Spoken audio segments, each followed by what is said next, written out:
మేము ఆడవాళ్ళం కాదు, ఆడపులులు అనేది.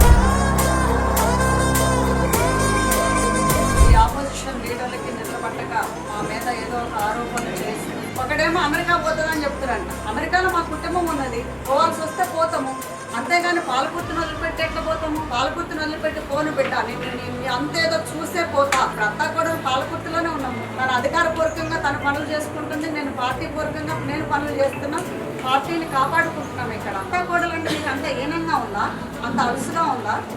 మేము బాగానే ఉన్నాం, మేము బాగానే ఉంటాం కూడా. அந்த ஆகாயம் போராத பறவை ஒன்று நதி கண்ணாடி பார்த்து மனம் நிறைந்தது இன்று. నీ అంతేకాదు, నువ్వు మా పార్టీలో వాడుకున్న పావులు అంతు కూడా నేను చూసే పోతా. అన్నాక మాత్రం పాలకుర్తిని వదిలిపెట్టేదే లేదు. ఇంకా 4 ఏళ్ల తర్వాత అసెంబ్లీ ఎలక్షన్స్ తోడు కూడా నేనే కాదు, పాలకుర్తి ప్రజలు కూడా నీకు బుద్ధి చెబుతారు. ఆడపుల్లలు మేము వేటాడతాం, ఈ రోజు నుంచి వేటాడతాం బిడ్డ మీ అందరి మధ్య.